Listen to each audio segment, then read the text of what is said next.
y de verdad que es de ser bien nacido agradecido, y quería agradecer al Colegio de Enfermería el reto que me ha propuesto ahora mismo moderando esta mesa, que para mí es verdad que es un reto, y también por confiar en ser miembro del comité científico de la jornada. Adelantaros que creo que va a ser una mesa súper interesante, 5 temas bastante que nos van a dar mucho conocimiento en investigación. Vais, a medida que van hablando los ponentes, os lo iré presentando, y vais viendo en la pantalla trasera el trabajo donde ha sido presentado, qué tipo ha sido, si es una publicación, un TFM, un TFG, ¿vale? Empezamos con el primer ponente de la mesa, Rubén González. Muy bueno. Si quieres, Rubén. Rubén es enfermero residente en enfermería comunitaria y nos va a presentar su trabajo. Gracias. Muchas gracias. Nada, primero agradecer al Colegio de Enfermería y en especial a Carmen Ruiz por invitarme y poder presentaros hoy mi proyecto de fin de carrera. Los estudios han demostrado que la exposición placentaria a los contaminantes ambientales pueden provocar efectos en la salud del feto, ya que el organismo de este se encuentra aún en desarrollo. Es por ello que los profesionales de la enfermería deberán instruir a la población mediante una serie de medidas para evitar la exposición y con ello los efectos perjudiciales que pudieran provocar, que en ocasiones son irreparables. Estos fueron los objetivos, que fue llevar a cabo una revisión bibliográfica sobre la presencia de los tóxicos ambientales en la placenta humana.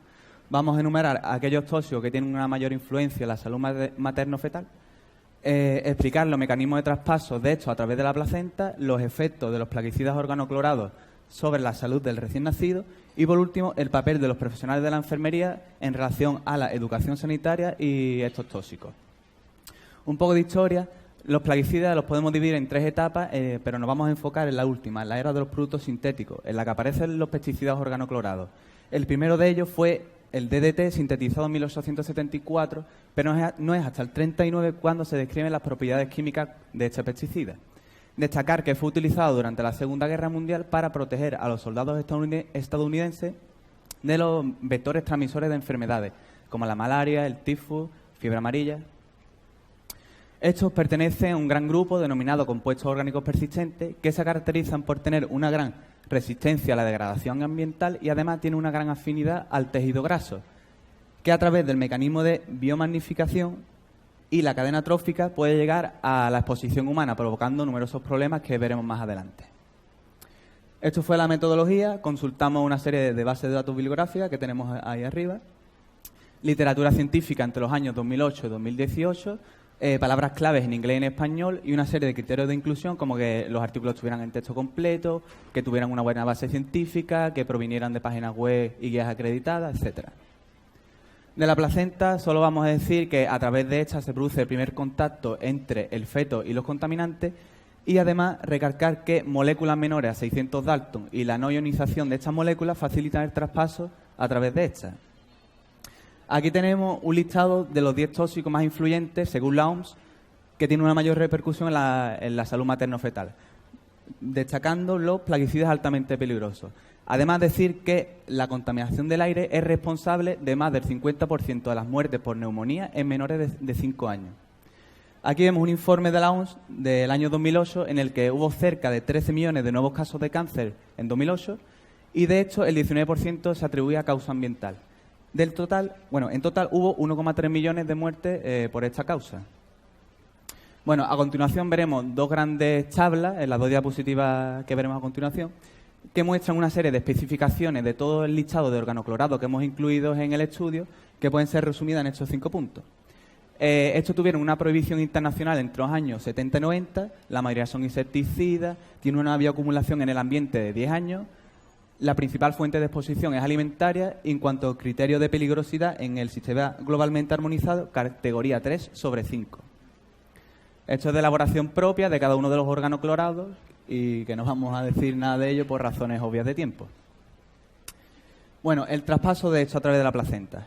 El estudio de Esther Vizcaíno relacionó el grado de cloración de los bifenilos de los bifenilos policlorados con el número de átomos de cloro de estos, que al aumentar la cloración disminuía su traspaso a través de la placenta. Además, todos los pesticidas de este estudio tenían un peso molecular menor a 600 Dalton, por lo tanto no tenían problema para el traspaso a través de la placenta. En el estudio de Margarita Herrera Mercado relaciona el factor acumulador de pesticidas con la edad materna, aumentando significativamente las concentraciones medias en el organismo a medida que aumentaba la edad materna, como podemos ver en la tabla. De igual forma, Xiolan Zhang en su estudio relaciona lo anterior con el IMC materno, aumentando nuevamente de forma significativa las concentraciones en mujeres con IMC superior a 24 antes del embarazo. Por otro lado, Berta López defiende la difusión simple como método de traspaso a través de la placenta, ya que observó en su estudio que había gradientes muy similares de concentración entre el compartimento materno y el compartimento fetal. Ahora vamos a hablar de los efectos. Estos pueden alterar el equilibrio de la adipogénesis, aumentando el IMC, el perímetro de la cintura, aumentando el riesgo de obesidad en los hombres. Pueden alterar el equilibrio de las hormonas tiroideas maternas, que estas se consideran que tienen un gran papel en el desarrollo de los sistemas neuronal, cardiovascular y reproductivo fetal. Pueden disminuir las medidas antropométricas del feto, tales como peso al nacer, longitud y perímetro craneal, acentuándose en madres fumadoras. También pueden disminuir la edad gestacional y el peso de la placenta. Nuevamente se acentúa en madres con una edad materna más avanzada, aumentando el riesgo de prematuridad. Parece afectar a las capacidades cognitivas del niño, disminuyendo la puntuación de la escala verbal y de memoria de la escala de aptitudes y de psicomotricidad de McCarthy. También se ha relacionado con defectos congénitos como criptorquidia, hipospadia y micropene, aumentando de manera considerable en 3,5 veces en madres cuya exposición a estos contaminantes se produjo en el ámbito laboral. Y por último, en cuanto a los efectos, pueden alterar el sistema inmune aumentando la prevalencia de los procesos respiratorios, como sibilancias e infecciones agudas de las vías respiratorias inferiores. Esto se ha considerado que es un factor de riesgo para el asma en la infancia. Por último, vamos a hablar del papel de los profesionales sanitarios. En la dieta lo vamos a enfocar en, 2 minutos. en el ámbito de la exposición general y la inhalación de partículas más enfocado en el ámbito laboral. De la dieta solo vamos a decir unas pinceladas. Vamos a limitar el consumo de grasas de origen animal, limitar el consumo de grandes peces marinos y, sobre todo, recalcar que se debe evitar la disminución excesiva de peso durante el embarazo y nunca en estas situaciones contraindicar la lactancia materna. En cuanto en el ámbito laboral, vamos a recomendar siempre la utilización de los EPIs homologados y contraindicar la utilización de estos pesticidas cuando las condiciones meteorológicas sean desfavorables. Por último, esencial el lavado de manos y boca antes y después de la utilización de estos compuestos. Las conclusiones.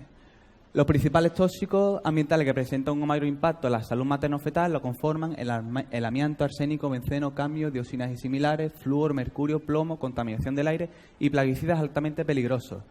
Organoclorado de peso molecular inferior a 600 Dalton, la no ionización molecular y el menor grado de cloración de los bifenilos policlorados facilitan su paso a través de la placenta mediante el mecanismo de difusión simple. La edad materna avanzada y el IMC superior a 24 antes del embarazo son considerados factores acumuladores de organoclorados.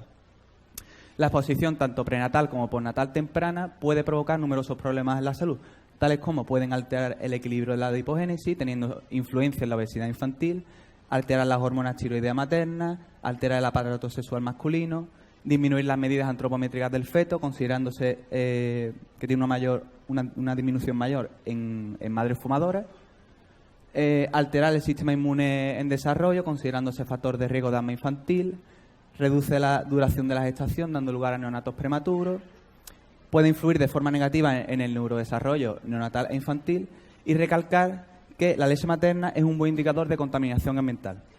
Por último, los profesionales de la salud deberán instruir a la población en una medida de promoción de la salud, prevención de la enfermedad, para evitar la exposición, evitar o disminuir el acúmulo en el organismo y minimizar las posibles consecuencias derivadas de ella. Por último, sugerimos abrir nuevas líneas de investigación que permitan conocer los mecanismos de acción que los pesticidas organoclorados tienen sobre el neurodesarrollo y la influencia y función de la glándula tiroides.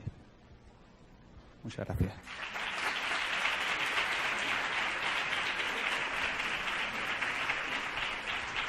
¿Listo?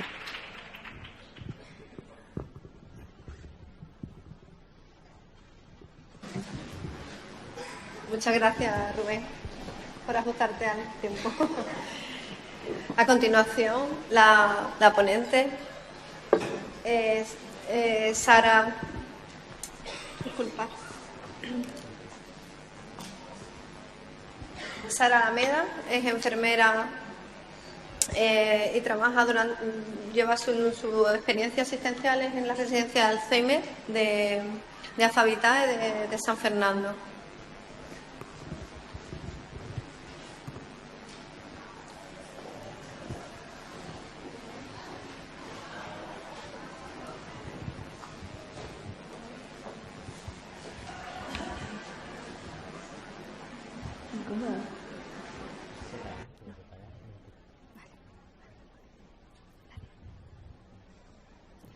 Buenas tardes.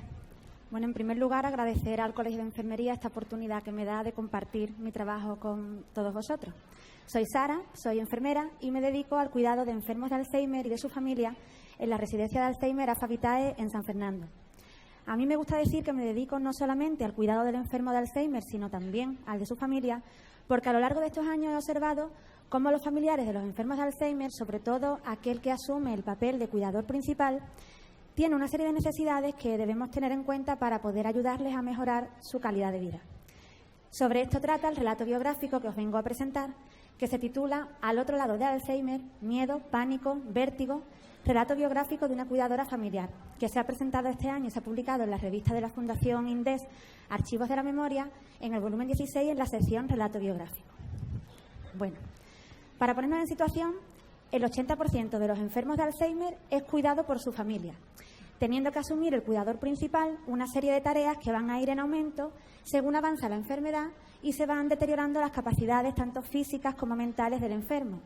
Esto da lugar a la sobrecarga del cuidador, lo cual afecta a su salud y también pues, a su calidad de vida.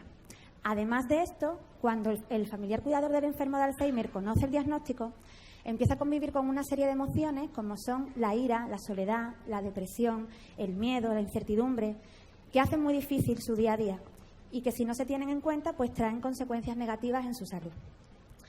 Para abordar estos temas he realizado un trabajo de investigación cualitativa de diseño narrativo biográfico que tiene como objetivo conocer las sensaciones y las emociones del cuidador principal del enfermo de Alzheimer, saber su opinión acerca de la necesidad de las residencias especializadas en esta enfermedad y conocer sus necesidades como cuidador principal. Como método de recogida de información he empleado la entrevista en profundidad y les realicé una entrevista a la hija de una señora con enfermedad de Alzheimer de 14 años de evolución que llevaba 9 años ingresada en la residencia en la que yo trabajo y la he elegido a ella porque me parece muy interesante el relato de una hija que cuenta su experiencia tantos años después del diagnóstico cuando ya ha pasado por todas las fases de la enfermedad. Le hice una entrevista de 1 hora y 5 minutos de duración. Me refiero a ella con un seudónimo para garantizar la confidencialidad y la entrevista fue grabada íntegramente con su consentimiento. Posteriormente fue transcrita y analizada siguiendo las recomendaciones de Amezcua y Hueso para la elaboración de un relato biográfico. De este análisis obtuve 11 categorías temáticas, que son primeros indicios, conocimientos previos, el camino hacia el diagnóstico, emociones, el ingreso en la residencia, el cuidado, relaciones personales y trabajo, la salud, aceptación de la enfermedad, educación sanitaria y principales apoyos. Para comentar algunas de estas categorías temáticas, lo que he hecho ha sido extraer algunas frases literales de la propia entrevista porque creo que nos pueden poner muy bien en la piel de esta cuidadora. Por ejemplo, primeros indicios. Ella dice: mi madre Alzheimer, anda. Es más fácil para mí pensar que sea una depresión. Me voy a conformar con que sea una depresión. Aquí muestra la negación ante el diagnóstico, la incredulidad, porque ella, a pesar de que había notado que su madre estaba distinta, olvidadiza, con cambios de humor, en muchas ocasiones triste, pues aunque le sugirieran que podía estar ante un caso de Alzheimer, ella quería pensar que fuera una depresión porque consideraba tener más manejo ante esta situación. Y esto me enlaza con la siguiente categoría, que es la de conocimientos previos, a lo que ella, la informante, decía: lo de Alzheimer me sonó a chino. Es decir, que ella tenía un conocimiento general de lo que era el Alzheimer, pero sabía que desconocía mucho más de lo que conocía en cuanto al deterioro que conllevaba y en cuanto a su evolución. De ahí que quisiera pensar que era una depresión, que ella consideraba tener más información al respecto. Pero llegó un momento en el que ella necesitaba ponerle nombre a la situación y decía, mi madre o yo, una de las dos va a acabar enferma. Esta segunda frase que pone ahí dice, ¿a mí qué me está pasando? Yo me estoy volviendo loca. Esta frase no la decía la propia informante, esta frase cuenta ella que la decía su madre cuando la llevaba al neurólogo, cuando la sometían a alguna prueba, algún test, y esto entristecía mucho a su hija. De hecho decía, me daba pena someterla a pruebas o llevarla a consulta porque ella ahí todavía tenía un poquito de conciencia, pero claro, ese era el paso que teníamos que dar. En cuanto a las emociones, he elegido estas dos frases porque creo que describen a la perfección lo que esta informante sentía. A mí personalmente me llegaron mucho. Dice, más que tristeza, que desde ese momento la tengo más que perenne en mi vida, sentí mucho miedo, pánico, vértigo. No sabía a qué me iba a enfrentar. Me veía en un callejón. Bueno, creo que no requiere más explicación. En cuanto al ingreso en la residencia, aquí nos cuenta ella cómo decide llegar a ese punto de ingresar a su madre. Dice, yo sola en la oficina pensaba, ¿qué estará haciendo mi madre en casa? Es decir, cuando ella trabajaba y se separaba de su madre, le generaba mucha incertidumbre las horas que estaba trabajando, el pensar qué podría estar haciendo su madre. Entonces decidió buscar ayuda y decía, hay que saber delegar, esto en casa no lo puedes llevar, nos creemos que sí, pero no podemos. Y finalmente, cuando ya la tiene ingresada a la residencia, pues comenta, qué tranquilidad saber que mi madre está atendida. En cuanto a los cuidados, pues ella dice, estos enfermos necesitan unos cuidados tan específicos que yo no tengo ni idea. O solo con cariño no se puede hacer. En cuanto a las relaciones personales y trabajo, ella, a pesar de haber encontrado en la residencia un alivio a esa sobrecarga que tenía como cuidadora, acepta que sí que es verdad que todavía la limita un poco la situación. Por ejemplo, en cuanto al trabajo, en cuanto a algunos aspectos de su relación con su pareja. Dice, si me ofrecen un trabajo mañana y tarde, ahora mismo me pesa un poco, porque ella dedicaba las tardes a estar con su madre allí en la residencia. O a mí que no me diga mi pareja que nos vamos a París, porque yo lo más lejos que voy está a 2 horas. Que si pasa algo en 2 horas, estoy aquí. Ese es mi tope. En cuanto a educación sanitaria, bueno, de esto hemos hablado mucho, ella le da mucha importancia y dice, si hubiera ido a charlas sobre Alzheimer, a lo mejor me hubiera aliviado mucho la pena, hubiera quitado el miedo, la incertidumbre. También comenta, esas charlas con otros familiares sanan. O cuando te das cuenta de que hay más gente como tú, desdramatizas mucho. Así que lo que extraigo de este relato es que la emoción más presente desde el diagnóstico es el miedo, que viene dada por la falta de información y por la incertidumbre, que ese miedo sumado a la sobrecarga que experimenta el cuidador da lugar a ansiedad, y por otro lado está la tristeza, que es una emoción que perdura a lo largo de toda la enfermedad, pero que se gestiona de una forma distinta a ese miedo o a esa ansiedad inicial. En cuanto a la institucionalización, pues es vista como la informante como la mejor solución para ella y para su madre, dejando atrás esa asociación que aún pudiera existir entre el ingreso de un anciano en una residencia con esa sensación que había de abandono del mismo. Y en cuanto a sus necesidades como cuidadora principal, destaca la necesidad de información y de apoyo para un mejor afrontamiento y resalta mucho la importancia de compartir experiencias con otros familiares.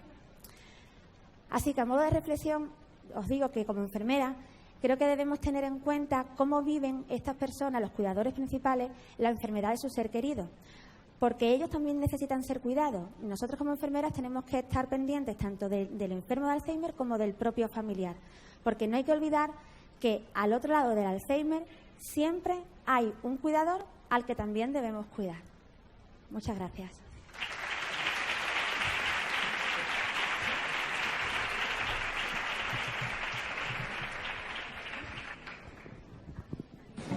Muchas gracias, Sara.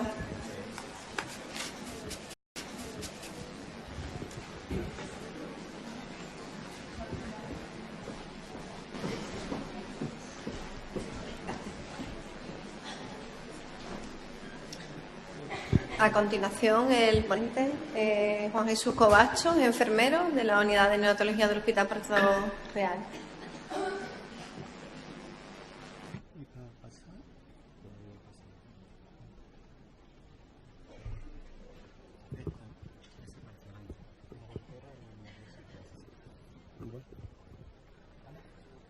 ¿Sí?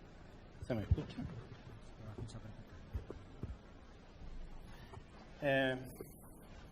Buenas tardes. Con vuestro permiso os voy a presentar el trabajo fin de máster que tenéis aquí titulado, que me dirigió la profesora Ana María Sáenz durante el curso académico 2018-2019 en la Universidad de Cádiz.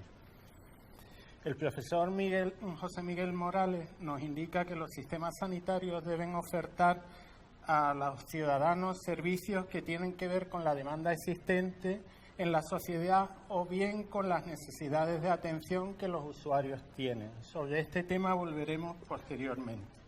Históricamente, la atención a los niños enfermos o prematuros suscitaban una tendencia negativa a la hora de recibir cuidado.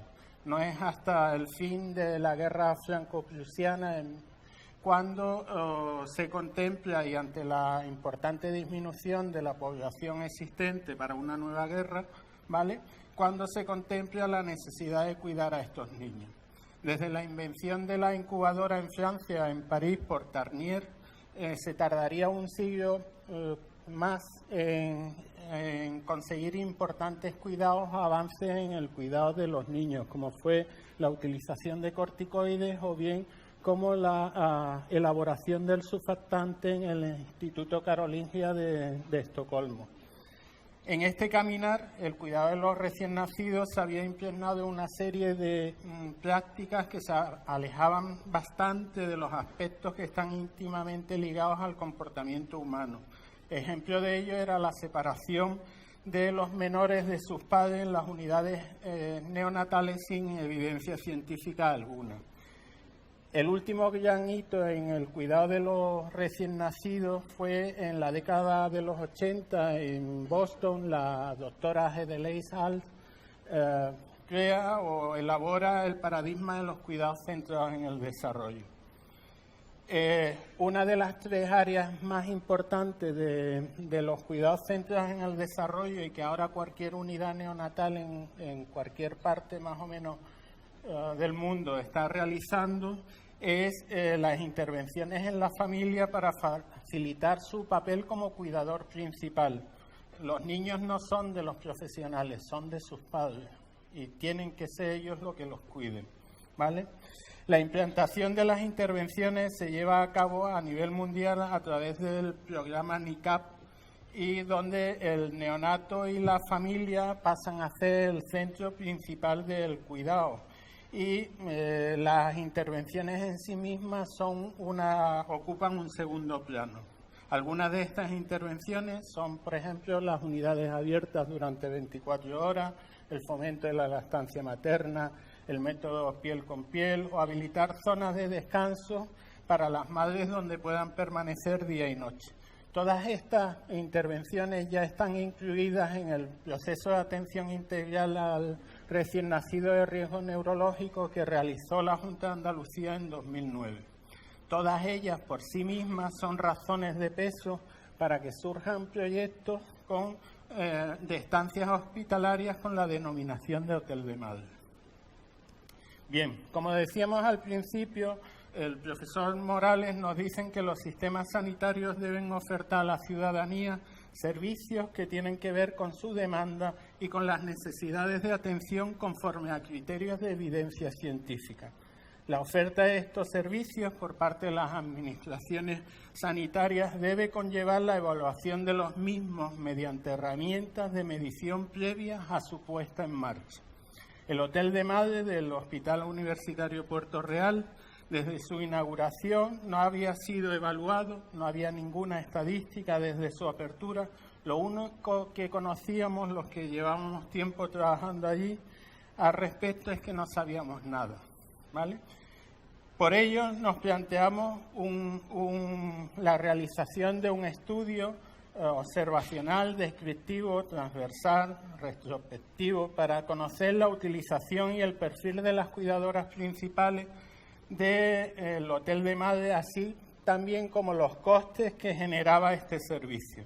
El estudio se hizo en el periodo comprendido entre enero de 2011 a diciembre de 2017. Se obtuvieron todos los permisos necesarios, entre ellos a nivel ético y legal, como el del Comité de Ética de Investigación de la provincia de Cádiz, la Dirección de Enfermería del Hospital Puerto Real, la Dirección de la Unidad de Gestión Clínica, la Dirección Gerencia, etcétera. Las variables recogidas en principio, que pensamos que podían ser buenas, eran edad de la cuidadora principal, edad gestacional, número de hijos previos, el nivel educativo, el tipo de lactancia, el tipo de parto, los días de utilización del hotel de madre, la población de residencia de la cuidadora principal y el diagnóstico al alta del menor. Para determinar el coste económico del servicio se realizó una consulta al Departamento Económico del hospital mediante correo para conocer el coste diario que costaba la habitación del hotel, una de las habitaciones del hotel de madre. Para conocer el valor entre 2011 y 2017, lo que se hizo fue decrementar progresivamente el IPC según el Instituto Nacional de Estadística. Toda la información fue recogida por uno de los investigadores de las historias clínicas del menor o de la cuidadora principal en caso de ser preciso. Se creó una base de datos que fue alojada en un servidor del hospital con normas ISO 9001. La información recogida fue validada por otro investigador, una compañera, de forma independiente. Se realizó un análisis previo de la normalidad de las variables a través de la prueba de Kolmogorov, Smirnov o la de Shapiro-Wilk, según fuese la variable. Se realizó un análisis estadístico completo y se consideró significativa una P menor o igual de 0,05. Los resultados que se obtuvieron fueron 493 registros, pero solo se pudieron analizar 480. Comentar que las madres hospedadas tenían una edad media entre 31 y 32 años, teniendo la de menor edad 14 y la de mayor edad 53. El parto eutóxico fue el más frecuente en un 54,6% y en 195 casos era el primer hijo que tenía, era el 39,6%. Al alta, la lactancia mixta fue la más utilizada en 231 casos y la estancia media fue de 5,64 días, con una desviación estándar de más o menos 4,67 días. La ocupación del hotel de madre fue de un 26,99% en el periodo estudiado y el año de mayor estancia fue 2011 con 453 estancias, un 16,4% del total, seguida de 2016 con un 15,4%. El gasto constatado, no el real, sino el que pudimos nosotros constatar, fue durante el periodo de 77.998,25 euros. Las dos correlaciones que pudimos realizar se analizaron las asociaciones que han dado valores negativos para la variable de lactancia y tipo de parto o un leve positivo de 0,017 para la variable de números de hijos y tipo de lactancia. Con todo lo anteriormente expuesto, la discusión previa nuestra sería sin duda más fácil con la existencia si hubiésemos encontrado estudios previos realizados sobre el tema, cosa que no pudimos encontrar. Sin embargo, a nosotros nos llama la atención que no existan datos del coste de ocupación del servicio hasta esa fecha por parte del Servicio Sanitario Público Andaluz. Es más, no existían muchos anexos de conformidad por parte de las cuidadoras principales desde la inauguración del hotel, que fue en 2009, hasta enero de 2011, que ya se terminó, ¿vale?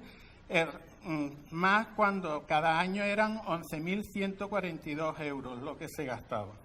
Debemos comentar el escaso rigor que se tenía en la custodia de los anexos, decir que un 30% de los registros tenían ausencia de una o más variables, ¿vale? Y faltan variables, a nuestro entender, que podían explicar correlaciones que la experiencia clínica del personal neonato intuye, pero que no puede corroborar ante la falta de datos. Son líneas de investigación futura la realización de investigaciones de metodología mixta que conlleve la realización de encuestas al alta de las madres que se alojen en el hotel, así como a profesionales de enfermería de la unidad, que se deberá validar posteriormente en estudios mediante entrevistas en profundidad o grupos focales. Ya está.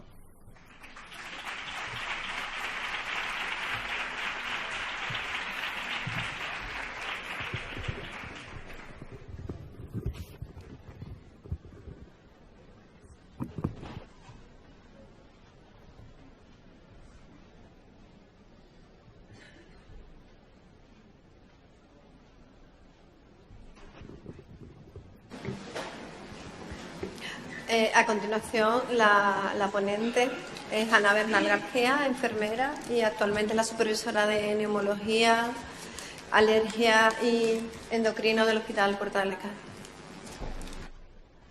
Hola, buenas tardes a todos.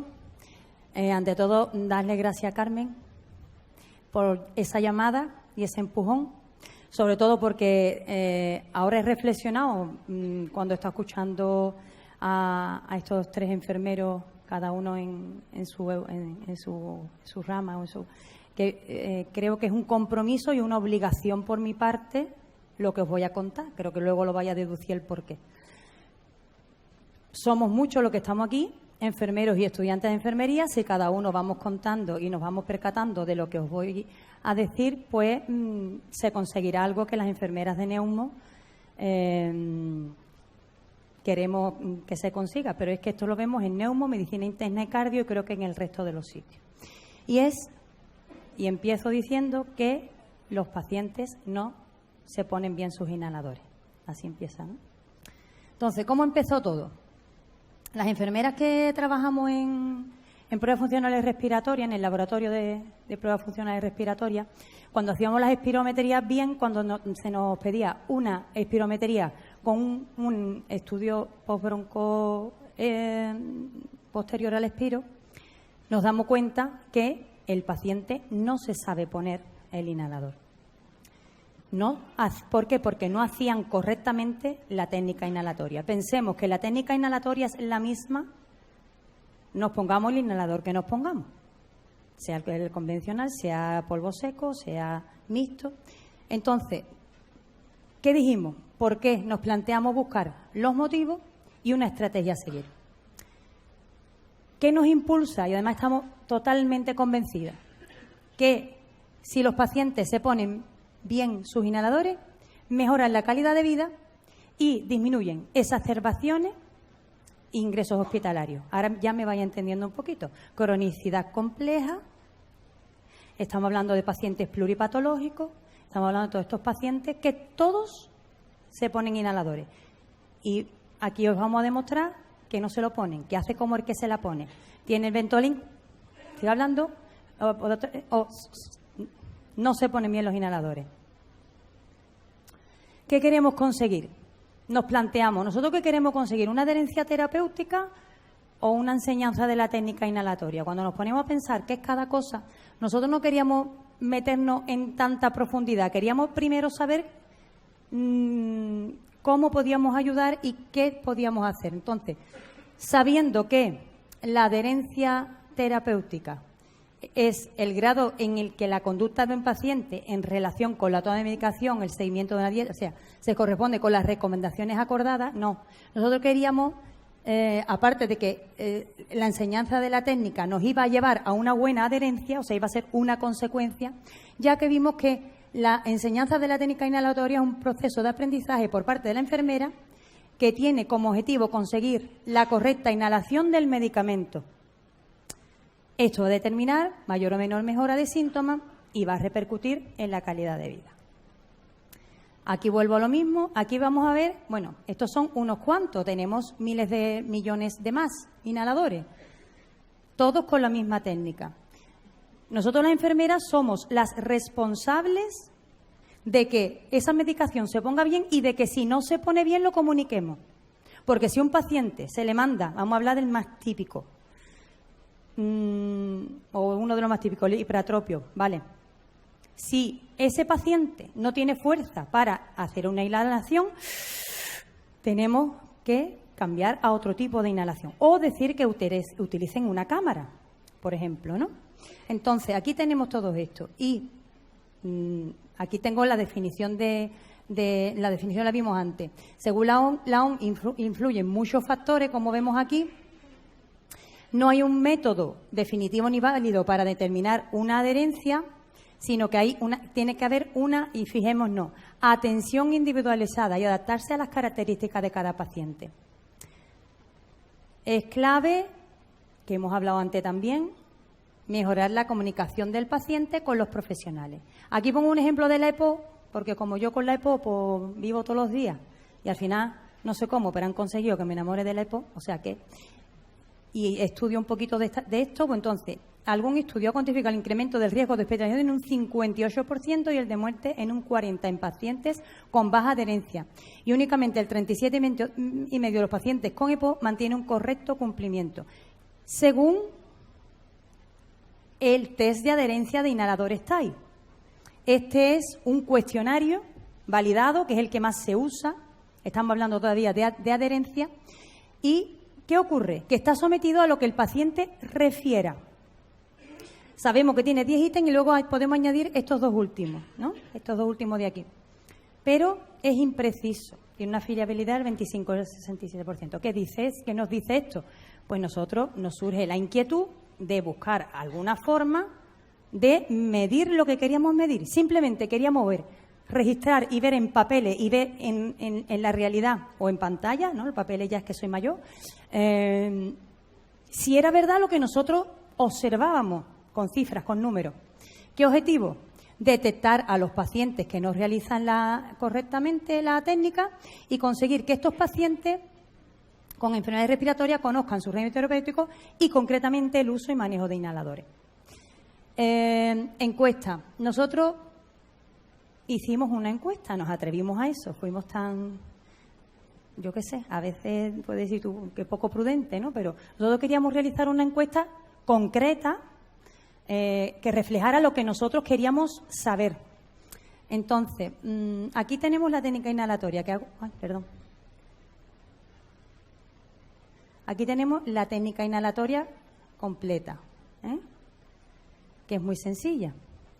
Nosotros pensamos, con esta encuesta queremos detectar si la técnica que el paciente hace es correcta o no lo es, y si no es correcta, en ese momento realizarle una enseñanza para asegurarnos de que se hacía bien. Hicimos una encuesta para pacientes hospitalizados, pero por culpa de cositas que todos vivimos día a día, como es los turnos, los tratamientos nebulizados en vez de inhalado, carga excesiva de trabajo en determinadas temporadas. Nosotros en la época de gripe y demás estamos muy saturados. Dificultad en algún apartado en la encuesta. Entonces, nosotros sí realizamos en hospitalización la enseñanza de la técnica inhalatoria, pero no la estamos registrando en hospitalización. El plan no funciona, cambiamos el plan, pero no cambiamos la meta. Quiere decir, mis compañeros saben que su supervisora va a seguir como una mosca cojonera intentando que se haga en hospitalización. En las consultas de enfermería, aquí os muestro la encuesta que se elaboró. Pusimos nuestra unidad de gestión, aquí para poner la pegatina del paciente y lo cumplimentábamos. Poníamos el diagnóstico, el inhalador que se utiliza, cartucho presurizado con cámara, polvo seco unidosis, polvo seco multidosis. Vemos, le decimos al paciente que se ponga el inhalador y ponemos si la técnica es correcta o no. Nos pareció muy importante esto, además nosotros consensuamos con nuestro jefe de servicio, que es un médico que lleva mucho tiempo y está muy implicado trabajando con estos pacientes como es normal, y nos dio este consejo y entonces nosotros lo desglosamos. Y dijimos, bueno, pero nos dijo, sí, pero los pasos, porque la técnica inhalatoria tiene unos pasos y puede fallar en una cosa en otra. Entonces, posición correcta, si exhala todo el aire, si inspira correctamente el inhalador, si cierra la boca tras la inhalación y no respira durante 8 segundos, si expira el aire en los 8 segundos y para finalizar si se enjuaga la boca. Y decíamos sí o no. Poníamos si habíamos dado enseñanza enfermera, sugeríamos, que he dicho que es nuestra responsabilidad, porque somos los que lo vemos como se lo pone, Ana.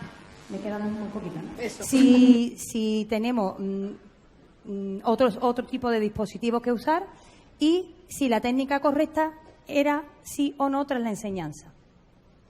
Hemos hecho un estudio que constaba de esa encuesta. Es un estudio cuasi experimental con diseño prepo y se realizó del 23 de mayo al 10 de diciembre, excluyendo el mes de julio. Se puso este tiempo y por eso no tenemos un número de pacientes que nos hubiese gustado mayor, pero queríamos para que pudiera entrar a hospitalización y fuera más sencillo, y por eso pusimos este tiempo. Entonces, en la población de estudio, como os he dicho antes, son los pacientes que se les realiza espirometría postbroncodilatadora. Vemos que la edad, la gran mayoría de ellos, está entre 65 y 80 años, que hemos hablado antes, envejecimiento. Más mujeres que hombres, pero bueno, no mucha diferencia. Las patologías que nos encontramos fueron 26 pacientes con EPO, 27 con asma, disnea en estudio, como vemos aquí las demás, ¿no? No me voy a entretener. Los tipos de inhaladores. El cartucho presurizado era el convencional, era el que utilizaban la mayoría. No, el polvo seco multidosis, miento, el que está en tono gris. Polvo seco multidosis. Ese polvo seco multidosis a una persona que no tenga capacidad de inhalar no le llega ni siquiera a la garganta. Y aquí tenemos. Cuando nos llegan los pacientes a nuestras consultas, solo 9 pacientes que le dices ponte el inhalador se lo pone bien. 57 ya estábamos llegando a lo que queríamos.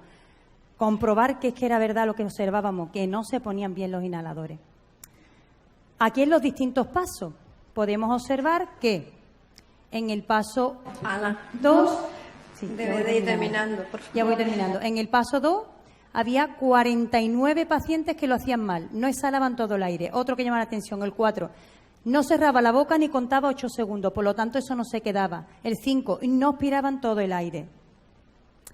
Enseñanza se le hace a toda esta parte azul. Se le enseña y a los de naranjita no. Tras la enseñanza, pues todo un éxito. A esos pacientes que no se sabían poner los inhaladores, conseguimos enseñarle a 53 pacientes. A 4 no. Siempre hay personas que por mucho que tú le digas, eso es imposible, ¿vale? Resultados. La educación terapéutica ha sido positiva en 57 casos, negativa en 4 y 9 no lo precisaron. Y ya me quedan 2 nada más, Carmen. Y esto ya termino porque son los resultados. Ana, es que te has pasado ya. Por eso son los resultados. Digo que bueno, los resultados lo veis aquí, las conclusiones, ¿no? Bueno, lo que os he dicho antes, que tras la enseñanza inhalatoria, lo que más me importa, que tenemos que enseñar a ponerse los inhaladores. Si enseñamos, 93,93% consiguen realizar correctamente la técnica. Y la última diapositiva, todas estas son nuestras conclusiones. Que hemos conseguido un alto grado de cumplimiento del régimen terapéutico, o sea, hemos conseguido adherencia enseñando la técnica, los pacientes no lo cumplen en sus domicilios porque no saben ponerse los inhaladores, cuando acuden a las revisiones o sufren exacerbaciones, los neumólogos que se están poniendo la medicación le cambian el tratamiento, le ponen más dosis, le ponen más cosas y es que no le está entrando nada, cero, lo que ocurre es que no se la ponen y lo más importante, los profesionales de enfermería no podemos dar por hecho que nuestros pacientes usan correctamente esos inhaladores. Tenemos que echar un ratito en enseñarles a cómo se lo tienen que poner. Debemos asegurar que realizan la técnica inhalatoria para conseguir que 3 cosas, una buena calidad de vida, disminución de exacerbación y empeoramiento y, sobre todo, disminución o ausencia de hospitalizaciones. Muchas gracias.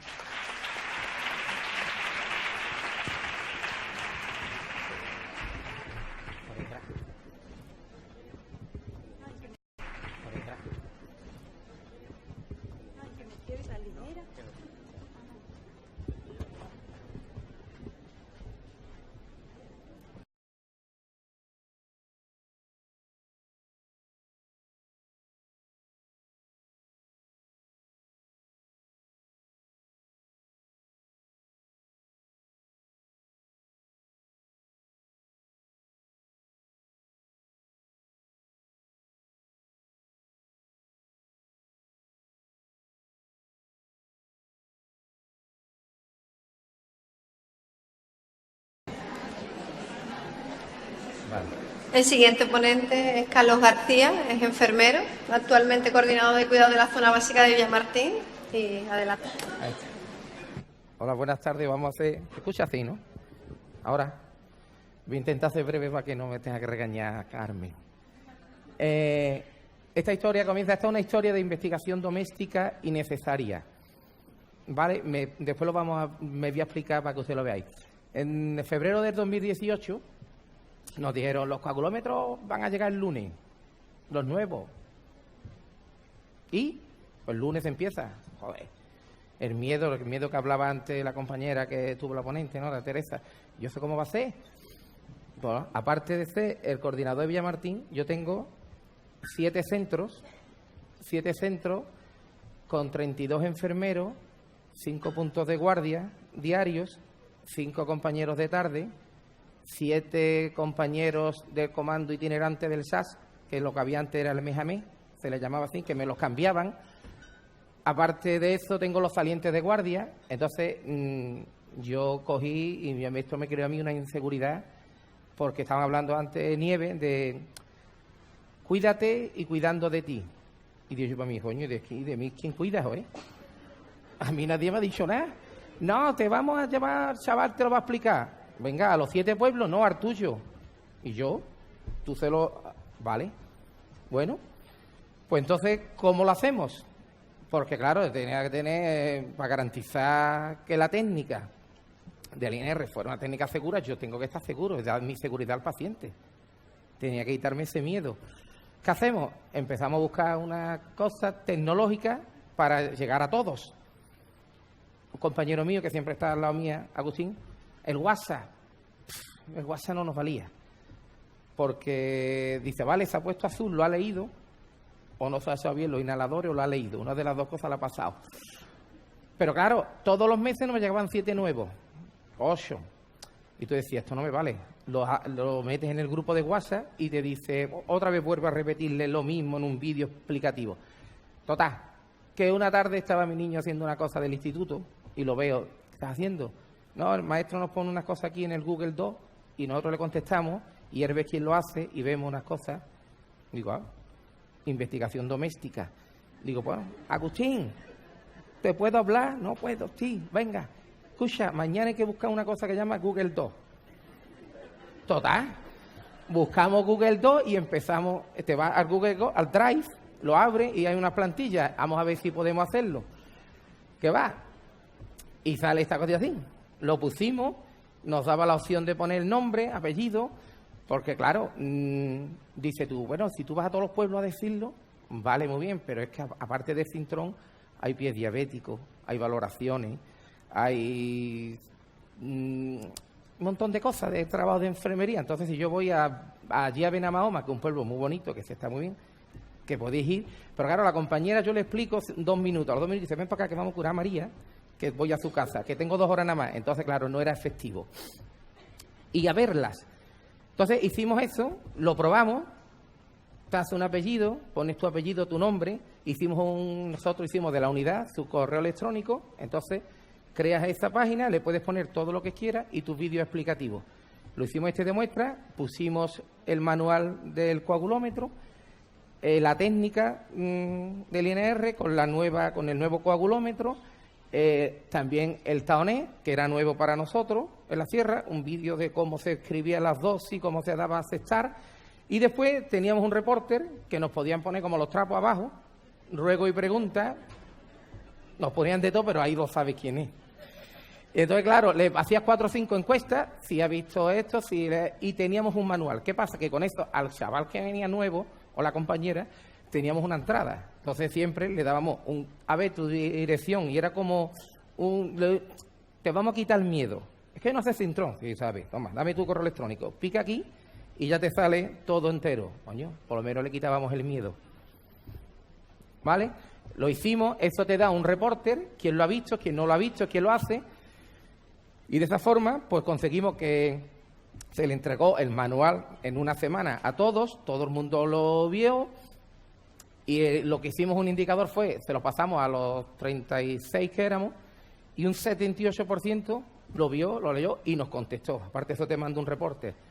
Los que nos faltan es que le pasaba como a Juani, que una que se iba a jubilar dentro de... Pero se le quedaban 6 días. Y dice, a mí me pone la cura, ¿eh? A mí me da de Cintrón, ¿eh? Pues nada, esa la excluimos del curso.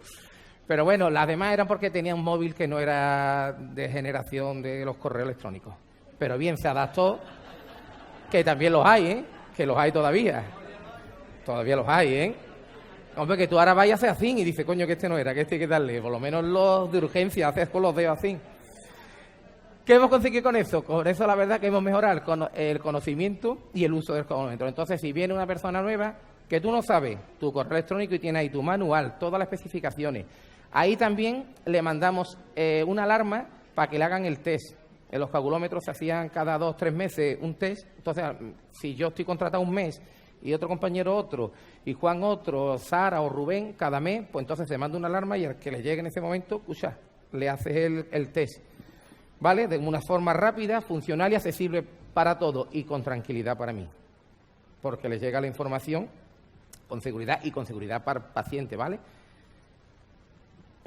Lo que concluimos que con este método, yo, con la dispersión geográfica que tengo y la cantidad de enfermeros que tengo, de compañeros, pues llego rápido a ellos, la inmediatez, que también hablaba Teresa antes, la inmediatez de las aplicaciones.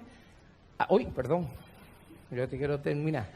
Habría un amplio debate porque estaba muy bien, hasta lo que no se... Mira, pues eso es verdad. Pues, entre ellos mismos se hablaban y ya de ahí hemos puesto muchas cosas. Ya metemos en Tron, casi todo lo nuevo, los vídeos que subimos de WhatsApp de... Hay que hacer pie diabético. ¿Cómo se hace pie diabético? ¿Qué se hace en la consulta? Pues la consulta hay que hacer esto. En la primera de crónico, en la segunda hay que hacer esto y esto. Tú pinchas y al que va llegando le va saliendo. Por lo menos tiene una guía y una tranquilidad. El manual es rápido, accesible y eficaz.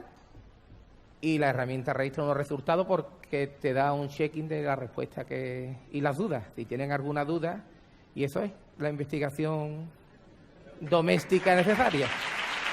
¿Está bien? ¿Está bien? No me has regañado. Ya está, ¿eh? Yo no creo... Muchas gracias, Carlos. Me podría meter la nómina.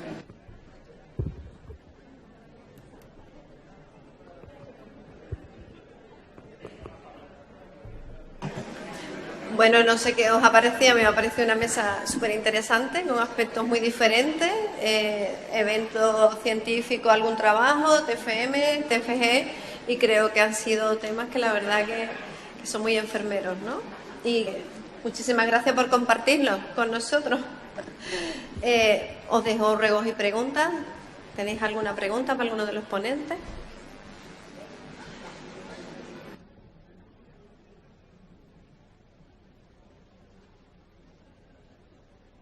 Seguro que alguna hay, lo que pasa que... ¿Allí?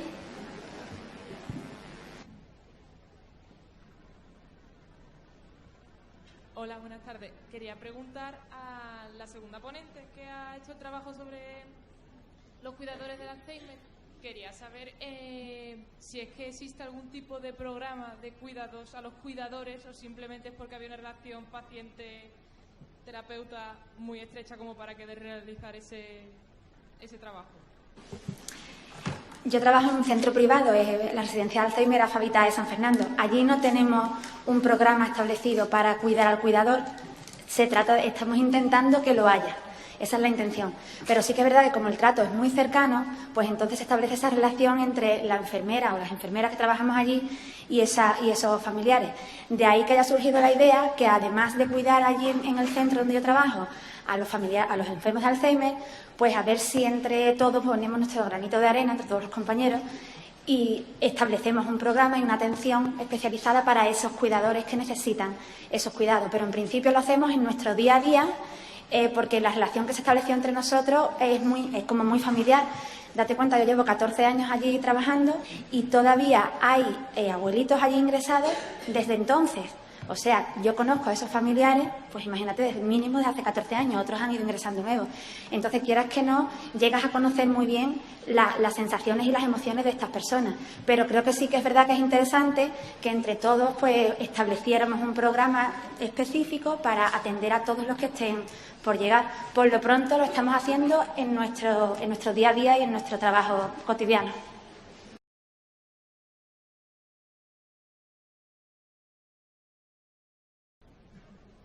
¿Hay alguna pregunta más?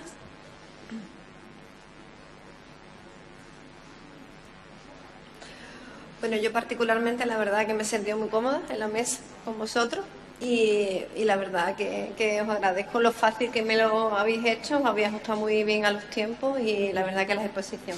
Bueno, mi compañera la verdad que lo ha compensado Carlos, pero bueno, ya está, eso está bien. Pero nos hemos ajustado la mesa al tiempo. Os lo agradezco, muchas gracias.